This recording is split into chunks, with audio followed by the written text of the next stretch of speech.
તો વાત કરીએ હવામાન અંગે અંબાલાલ પટેલની આગાહી સામે આવી છે। આગામી દિવસોમાં પવન ફૂંકાવાની શક્યતા 28 થી 30 માર્ચ દરમિયાન રાજ્યમાં પવન ફૂંકાશે। 29મી સામાન્ય સરેરાશ 10 થી 15 કિલોમીટરની ઝડપે પવન ફૂંકાશે, તો તે વધીને 30 થી 40 કિલોમીટરની ઝડપે પવન ફૂંકાઈ શકે છે।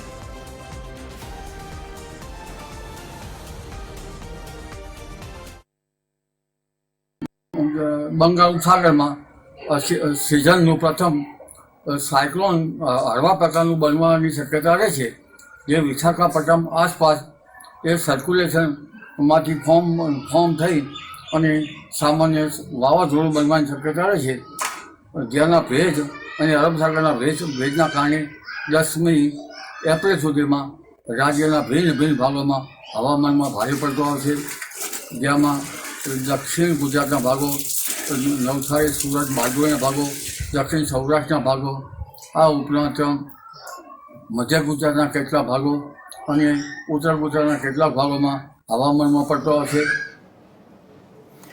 ગરમી અંગે હવામાન વિભાગે આગાહી વ્યક્ત કરી છે। હવામાન વિભાગના ડાયરેક્ટર ડોક્ટર NK દાસનું કહેવું છે કે રાજ્યમાં ગરમીથી આંશિક રાહત મળશે। વેસ્ટર્ન ડિસ્ટર્બન્સ સર્જાતા તાપમાન ઘટશે। પશ્ચિમથી ઉત્તર પશ્ચિમના પવન ફૂંકાતા તાપમાનમાં ઘટાડો થશે। વેસ્ટર્ન ડિસ્ટર્બન્સના કારણે ઠંડા પવનો ફૂંકાશે। આગામી 48 કલાક લઘુત્તમ તાપમાન 3 ડિગ્રી જેટલું ઘટશે। 29 માર્ચ બાદ ફરી તાપમાન ઉચકાવાની શરૂઆત થશે। અમદાવાદમાં તાપમાન 37 ડિગ્રી આસપાસ રહેશે। તારીખ 29 થી 31 માર્ચ દરમિયાન દરિયાકાંઠે ગરમ અને ભેજવાળા પવનો ફૂંકાશે। તો આજે પણ આ જ પ્રમાણે હવામાન અંગે અંબાલાલ પટેલે પણ આગાહી વ્યક્ત કરી છે। આગામી દિવસોમાં પવન ફૂંકાવાની શક્યતા છે। 28 થી 30 માર્ચ દરમિયાન રાજ્યમાં પવન ફૂંકાશે।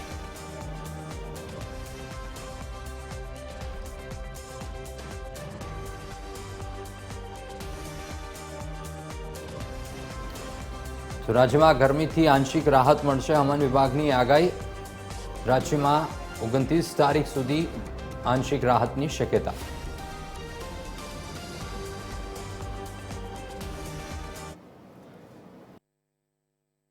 और जो तटीय क्षेत्र है उसके लिए डे 3 मतलब आपका 29, 30, 31 के लिए हॉट एंड ह्यूमिड वेदर का पूर्वानुमान दिया गया है। इसमें जो कोस्टल क्षेत्र गुजरात का जो दक्षिण गुजरात के तटीय क्षेत्र है, सौराष्ट्र कच्छ का जो तटीय क्षेत्र है, दोनों क्षेत्रों में हॉट एंड ह्यूमिड वेदर का पूर्वानुमान दिया गया है 29, 30, 31 मार्च को। अभी एक WD पास कर रहा है, उसका पोजीशन है 62 डिग्री ईस्ट और 25 डिग्री नॉर्थ। इसके कारण ठंडी हवा आ रहा है, उत्तर पश्चिम से उत्तर पश्चिम दिशा से ठंडी हवा आ रही है, इसलिए डाउन हो रही है। उसके बाद जब पास कर जाएगा, वो क्रॉस हो जाएंगे तो उसके बाद टेम्परेचर फिर राइज होने का